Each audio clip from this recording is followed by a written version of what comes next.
Film dimulai dengan memperlihatkan seorang gadis kecil, tomboy, suka berkelahi yang bernama Marshila Silalahi atau biasa dipanggil Sheila. Meskipun Sheila tergolong anak yang nakal dan sering dimarahi ibunya, ternyata dia punya hobi baca buku dan hobinya itu sangat didukung oleh sang ayah. Karena itu juga Sheila lebih dekat dengan sang ayah daripada sang ibu. Scene berganti dengan memperlihatkan Sheila yang sudah remaja. Ia membantu ayahnya melaut dan menjual hasil tangkapan mereka ke pasar. Meskipun sedang berada di tengah pasar, Sheila dan ayahnya tak lupa untuk melaksanakan ibadah sholat. Selesai sholat, ternyata ayah Sheila sudah mempersiapkan kado untuk Sheila. Dan setelah dibuka, ternyata isinya adalah sebuah buku. Sheila yang senang pun langsung menghambur ke pelukan sang ayah. Kini hari-hari Sheila dipenuhi dengan belajar, karena ia dan saudaranya akan mendaftar di sekolah negeri favorit yang ada di kota Medan. Ia juga rajin berdoa kepada Allah agar ia bisa diterima di sekolah impiannya. Selang beberapa hari, hasil ujian pun keluar. Saudara Sheila berlari sambil memegang koran dan berkata bahwa ia sudah lulus ujian. Namun takdir belum berpihak pada Sheila. Ia tidak lolos dan merajuk semalaman di kamarnya. Di tengah malam, Sheila yang merasa lapar mengendap-endap di dapur untuk mengambil makanan. Alangkah terkejutnya Sheila saat mengetahui bahwa ibunya sudah menyalakan lampu dan berdiri di sampingnya. Namun di luar dugaan, ibunya justru tak memarahi Sheila dan malah memberinya lauk kesukaannya. Sambil makan, Sheila cerita pada ibunya bahwa ia ingin mendaftar ke sekolah swasta karena semua pendaftaran ke sekolah negeri sudah ditutup. Namun ibunya menolak permintaan tersebut karena biaya sekolah swasta sangat mahal dan menyarankan agar Sheila masuk ke pesantren. Dengan tegas, Sheila menolak saran ibunya dan berkata bahwa lebih baik ia tidak sekolah daripada harus masuk pesantren. Keesokan harinya, Sheila memohon pada ayahnya untuk mengizinkannya bersekolah di swasta. Akan tetapi, untuk pertama kalinya, sang ayah menolak permintaan tersebut dan lebih menyetujui keinginan sang ibu. Sheila pun merasa marah dan kecewa pada sang ayah. Saat itulah hubungan antara Sheila dan ayahnya mulai merenggang. Keesokan harinya, sang ibu mengantar Sheila untuk mendaftar ke pesantren. Sambil menunggu giliran untuk dipanggil, sang ibu bernegosiasi dengan seorang wanita agar mau meloloskan Sheila lewat jalur khusus. Namun wanita itu menjawab bahwa tidak ada jalur khusus untuk masuk ke pesantren dan Sheila harus mengikuti tes seperti calon santri yang lain. Sang ibu pun merasa khawatir kalau Sheila melakukan hal bodoh yang akan membuatnya tidak diterima masuk pesantren. Saking keponya, sang ibu sampai memanjat dinding kelas untuk melihat Sheila saat melakukan tes. Beberapa hari kemudian, hasil tes pun keluar dan Sheila dinyatakan lulus masuk pesantren. Seluruh keluarga pun merasa bahagia, tapi tidak dengan Sheila. Ia sedih dan kecewa, terlebih pada sang ayah. Akhirnya, Sheila pun berangkat ke pesantren. Karena masih kecewa dengan ayahnya, Sheila pun berangkat ke pesantren tanpa berpamitan dengan sang ayah.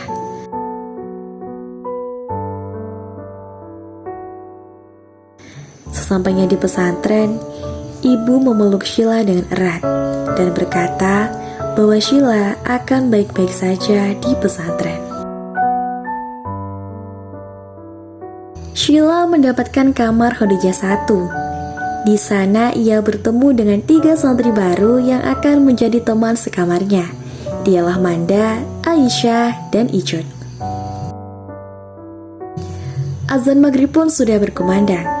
Manda, Aisyah, dan Icut sudah bersiap pergi ke masjid.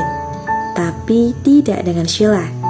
Ia berpura-pura sakit agar bisa bermalas-malasan di dalam kamar. Tak berselang lama, datanglah seorang pengurus yang bertugas untuk mengecek para santri yang tidak pergi ke masjid.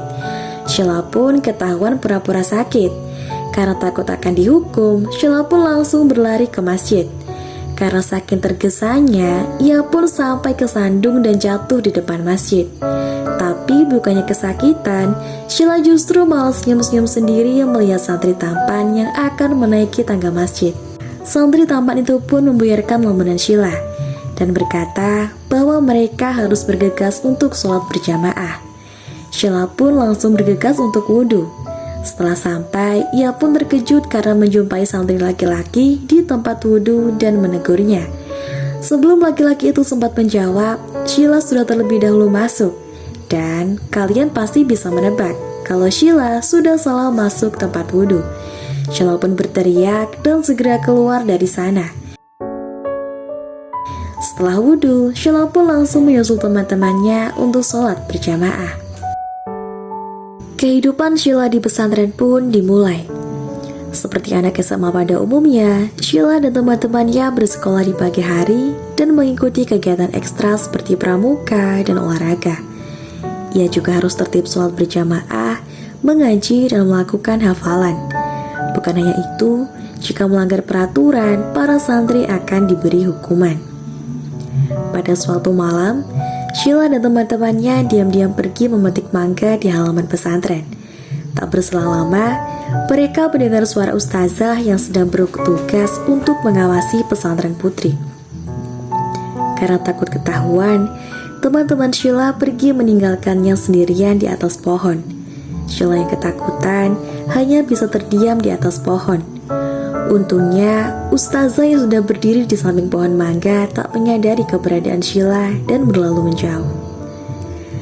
Mereka kemudian menikmati mangga yang berhasil dipetik Sheila. Saat sedang asyik makan, tiba-tiba terdengar suara kentut disertai bau tak sedap yang ternyata berasal dari Sheila. Teman-teman Sheila pun merasa kesal dan pergi menjauhi Sheila. Sheila yang ditinggal pun merasa kegirangan karena bisa menghabiskan mangga yang ia petik tadi seorang diri. Kehidupan Sheila di pesantren yang serba terjadwal kerap membuatnya kesal. Ketika ia bertanya pada Manda, Aisyah, dan Icut, mereka bertiga tak sependapat dengan Sheila dan merasa nyaman dengan kehidupan pesantren yang serba terjadwal. Saat Sheila tengah berdoa dengan Manda, tiba-tiba Manda berkata bahwa ia sebenarnya juga tak suka tinggal di pesantren. Tapi Manda tak tega mengatakan hal tersebut pada Icut dan Aisyah. Akhirnya, Sheila dengan akal cerdiknya mengajak Manda untuk lari dari pesantren. Tapi sebelum itu, mereka harus mempersiapkan terlebih dahulu beberapa alasan agar tidak dimarahi para ustazah dan juga orang tua mereka. Saat Sheila dan Manda tengah menyusun beberapa alasan di pos perbatasan santri putra, muncullah seorang santri laki-laki yang pernah ditemui Sheila saat insiden tempat wudhu. Sebut saja si Abu. Abu terlihat ingin mengajak Sheila untuk berbincang, akan tetapi Sheila enggan untuk menanggapinya. Akhirnya, Abu pun berinisiatif untuk pura-pura memasuki kawasan santri putri. Sheila yang melihat itu langsung marah-marah dan ingin memukul Abu dengan sendalnya. Tak lama, muncullah santri laki-laki lain yang menegur perbuatan mereka. Wajah Sheila pun langsung bersemu saat mengetahui bahwa santri itu adalah santri yang ia temui saat insiden jatuh di depan masjid. Scene berganti dengan memperlihatkan Sheila yang mendapat titipan surat dari santri laki-laki. Isi surat itu menyebutkan bahwa santri itu ingin bertemu dengan Sheila di tempat di mana ia menitipkan surat tersebut. Awalnya, Sheila terlihat malu bercampur bahagia karena ia mengira bahwa yang mengirim surat itu adalah santri tampan yang ia temui beberapa waktu lalu. Alangkah terkejutnya Sheila saat santri tersebut menunjukkan wajahnya, karena bukannya santri tampan, tapi malah santri yang ingin ia pukul dengan sendal. Sheila pun pergi meninggalkan Abu dengan perasaan kesal. Sesampainya di kamar, surat yang dari tadi dipegang oleh Aisyah ditaruh di atas lemari milik Sheila. Di malam harinya, saat para santri sedang berada di masjid, para pengurus sedang melakukan pemeriksaan di kamar para santri. Salah satu dari mereka menemukan surat milik Sheila yang berada di atas lemari. Karena di pesantren dilarang surat menyurat dengan santri laki-laki, akhirnya Sheila bersama santri lain yang melanggar dihukum secara berpasangan di hadapan semua santri. Hukuman yang baru saja diterima Sheila membuatnya semakin yakin untuk meninggalkan pesantren. Terlebih, ada seorang santri yang tanpa sengaja memberinya ide untuk keluar dari pesantren. Tanpa menunggu lama, Sheila dan Manda pun pergi menemui ustazah untuk izin keluar pesantren. Mereka beralasan bahwa Manda sakit keras dan obat yang biasa ia minum tidak tersedia di pesantren. Karena melihat kondisi Manda yang menyedihkan, akhirnya ustazah mengizinkan mereka untuk pergi. Baru sebentar merasa senang karena sudah keluar dari pesantren, Sheila dan Manda pun seolah ditimpa kemalangan yang bertubi. Alamat keluarga Manda yang semula menjadi tujuan mereka malah hilang.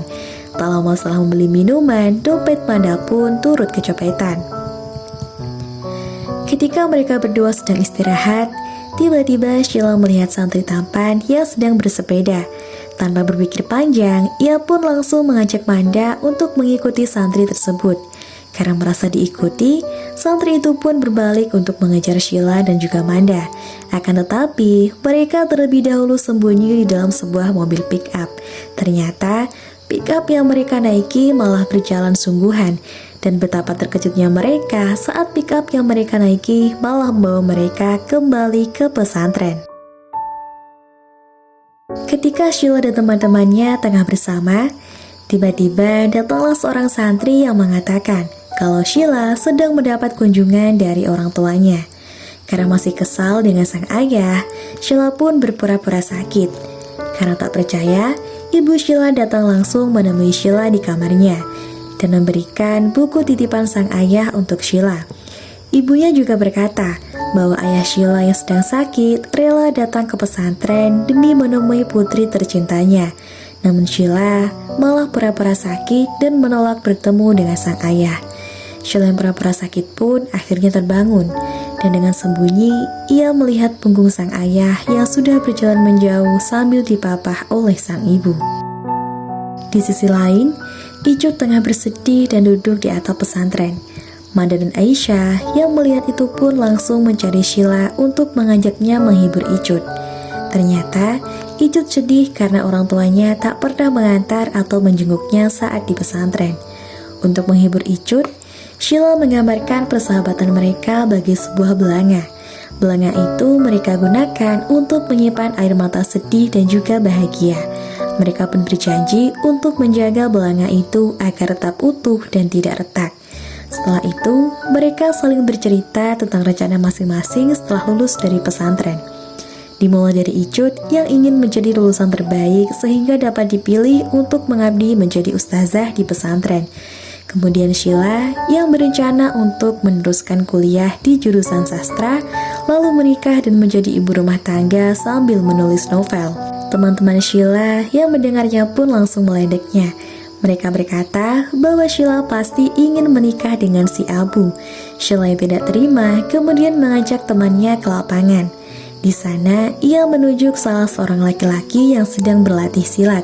Sheila berkata bahwa laki-laki itulah yang selama ini mengisi hatinya.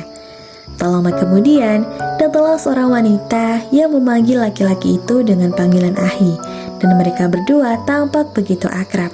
Sheila yang merasa cemburu langsung menjauh dari tempat itu. Tak terasa, sudah 1 semester Sheila berada di pesantren. Liburan kali ini, ia memilih untuk tinggal di rumah neneknya, karena ia masih marah dengan sang ayah.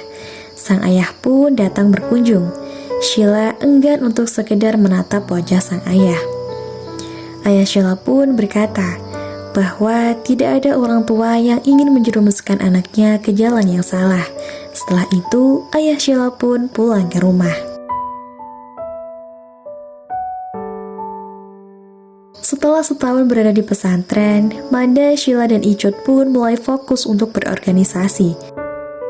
Sheila memilih untuk masuk ke bidang jurnalistik. Saat ia mendapat tugas untuk mencari berita di sekitar pesantren, ia tak sengaja bertemu dengan santri tampan yang sedang berbincang dengan wanita yang ia lihat tempo hari. Sheila pun merasa sakit hati. Saat ia ingin pergi, lagi-lagi sang Abu sudah berada di dekatnya, yang malah membuat Sheila semakin jengkel dibuatnya. Ketika Sheila sedang asyik berbincang dengan Aisyah, tiba-tiba ia menabrak seseorang yang tak lain adalah santri tampan yang ternyata bernama Rifki. Kapur yang semula Rifki pegang pun jatuh berserakan. Sheila yang masih terkejut hanya bisa terdiam. Karena gemas, Aisyah pun mendorong Sheila untuk membantu Rifki yang sedang memungut kapur. Tak lama kemudian, Buya datang untuk mencari Rifki. Sheila dan Aisyah pun izin pergi untuk kembali ke kelas. Pandangan Rifki yang terus tertuju pada Sheila akhirnya terhenti saat Buya mencoba menyadarkannya. Setelah beberapa bulan bergabung di bidang jurnalistik, Sheila pun ditugaskan untuk meliput pertandingan silat persahabatan dengan pesantren Al-Hikmah. Saat akan berangkat, tiba-tiba wanita yang selama ini dekat dengan Rifki datang menemuinya. Ia menjelaskan bahwa Rifki hanyalah sepupu yang sudah ia anggap seperti ayahnya. Sheila pun merasa bingung kenapa wanita itu menjelaskan hal ini kepadanya. Dan ia pun menjawab bahwa Sheila berhak tahu. Hati Sheila pun terasa berbunga-bunga. Ia lalu merasakan ada seorang yang tengah menepuk tasnya dari belakang. Namun ketika berbalik, lagi-lagi si Abu yang tengah menggodanya. Pertandingan silat persahabatan pun dimulai. Si Abu maju terlebih dahulu. Saat bertanding, ia tampak sedang cari perhatian pada Sheila. Namun lagi-lagi Sheila enggan untuk menanggapinya. Berbeda saat Rifki yang bertanding, Sheila tampak khawatir dan menunjukkan ekspresi bahagia saat pertandingan dimenangkan oleh Rifki. Setelah pertandingan, Sheila pergi untuk mewawancarai Rifki. Abu yang melihat itu pun hanya bisa menahan cemburu. Tak terasa, sudah 2 tahun Sheila tinggal di pesantren. Saat sedang bersantai, tiba-tiba Aisyah datang dan memberitahu Sheila bahwa ia dipanggil Ustadz Rifki. Karena Rifki sudah diangkat menjadi seorang ustadz. Setelah sampai di kantor, ternyata Ustadz Rifki tidak memanggil Sheila. Ia pun pergi dengan perasaan malu dan bergegas untuk memarahi Aisyah. Namun Aisyah mengelak bahwa yang ia maksud memang bukan Ustadz Rifki, melainkan Buya yang ingin menjodohkan Sheila dengan Ustadz Rifki. Sheila pun merasa bahagia. Ia hanya harus menunggu karena sudah disediakan jawaban oleh Sang Pencipta. Di suatu malam, tiba-tiba Sheila mendapat telepon dari ibunya. Namun siapa sangka, bukannya kabar baik yang didapat, ibunya justru memberikan kabar tentang kematian sang ayah. Kehidupan memang seperti papan jungkit.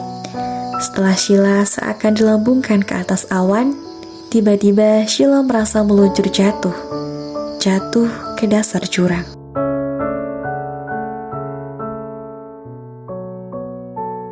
Setelah kepergian ayahnya, Sheila merasa harus bangkit.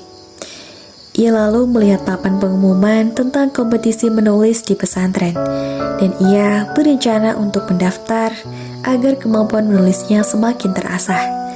Sambil memegang buku yang pernah diberikan sang ayah untuknya, ia lalu menulis dengan sungguh-sungguh. Kerja keras yang dilakukan Sheila pun akhirnya membuahkan hasil. Tulisan yang ia buat berhasil membuatnya menjadi penulis terbaik di pesantren. Scene berganti dengan memperlihatkan Icut yang sedang presentasi di depan kelas. Di sana ia menjelaskan bahwa ciri-ciri orang munafik ada 3. Saat ia menyebutkan ciri terakhir, dengan sengaja ia memandang wajah Sheila dengan ekspresi benci.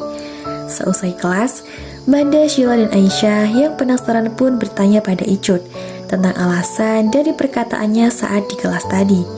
Icut pun menjawab, ia marah karena Sheila mengikuti kompetisi menulis, sedangkan Icut juga mengikuti kompetisi tersebut. Ia melanjutkan bahwa itu tidak adil, karena menulis sudah menjadi keseharian Sheila, dan sudah pasti Sheila yang akan menang. Sheila pun menjawab, kalau Icut mengatakannya lebih awal, pastilah Sheila akan mundur dari kontes itu. Tanpa mendengar alasan Sheila, Icut berkata bahwa sahabat tak perlu bicara untuk saling memahami, dan Icut pun sudah tidak percaya lagi dengan belanga yang selalu dibicarakan Sheila. Semenjak kejadian itu, Icut menjadi sedikit pemarah. Ia juga tidak pernah berkumpul dengan Manda, Sheila, dan juga Aisyah. Mereka bertiga yang sedang berbincang tiba-tiba didatangi oleh seorang adik kelas. Ia lalu memberikan sebuah surat pada Sheila dan berkata bahwa Abu ingin menemuinya di pondok. Tanpa berpikir panjang, Sheila langsung pergi ke pondok. Tak berselang lama, datanglah si Abu. Si Abu kemudian mengutarakan niatnya pada Sheila bahwa ia ingin melamar Sheila setelah Sheila lulus kuliah. Namun Sheila menjawab dengan tegas bahwa ia tidak mau. Saat mereka sedang berdebat, datanglah Ustadz Rifki yang menegur mereka dan menyuruh Sheila untuk datang ke ruangannya. Ustadz Rifki kemudian menyuruh Sheila untuk membantunya menata buku dengan nada yang ketus. Sheila yang merasa tidak enak lantas bertanya pada Ustadz Rifki atas sikap kasarnya itu. Namun Ustadz Rifki malah menjawab kalau lebih baik kasar daripada berduaan dengan yang bukan mahram. Sheila pun menjelaskan bahwa ia tidak berduaan dengan Abu karena di sekeliling mereka terdapat banyak santri yang sedang berlalu lalang. Sheila pun menambahkan bahwa saat ini mereka juga sedang berduaan dengan yang bukan mahram. Ustadz Rifki akhirnya meminta maaf. Ia berkata bahwa ia tidak suka melihat Sheila bersama laki-laki lain.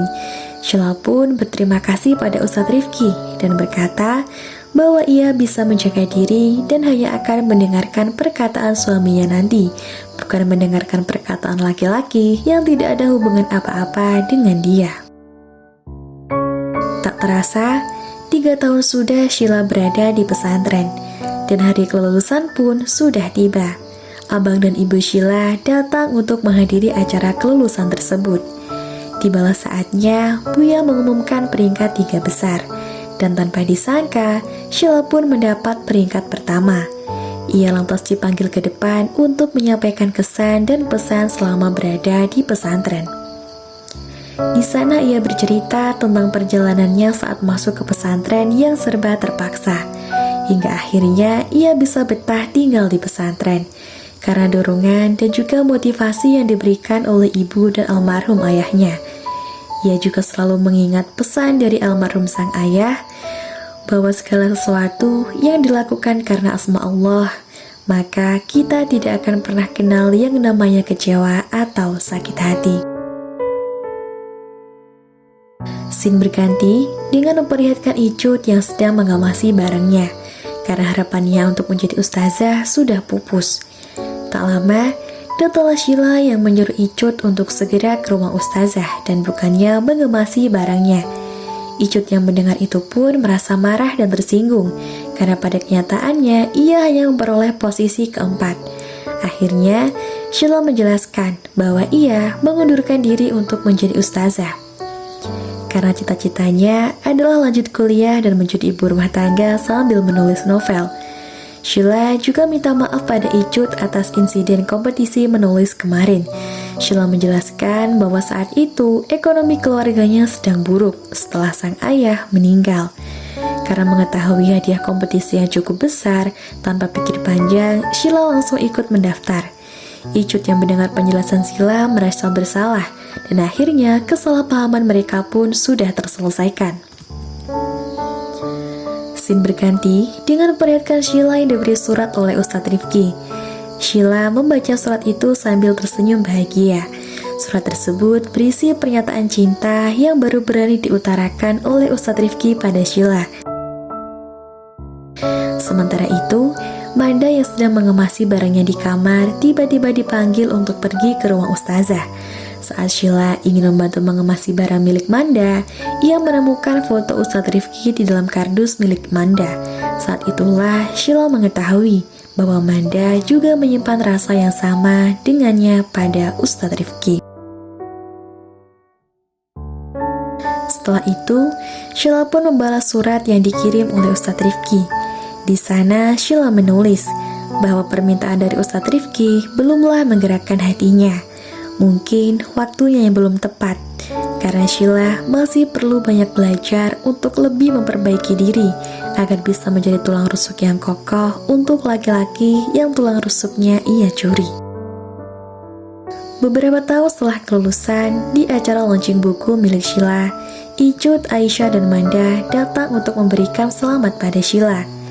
Si Abu yang dulu mengejar-ngejar Sheila ternyata malah berjodoh dengan Manda. Begitu mendengar Icut dan Aisyah yang juga sudah berkeluarga. Sebelum acara dimulai, Icut sempat berbisik pada Sheila bahwa ada seseorang spesial yang akan hadir di acara Sheila, dan orang tersebut juga masih melajang sama seperti Sheila. Saat acara sudah dimulai, laki-laki itu pun datang. Laki-laki yang selama bertahun-tahun ini selalu mengisi hati Sheila. Dua insan yang saling berkomitmen untuk mencintai dalam diam, menguatkan lewat doa, dan bersatu di waktu yang tepat. Karena jika kita mencintai segala sesuatu karena asma Allah, kita tidak akan mengenal kata kecewa atau sakit hati. Dan film pun selesai.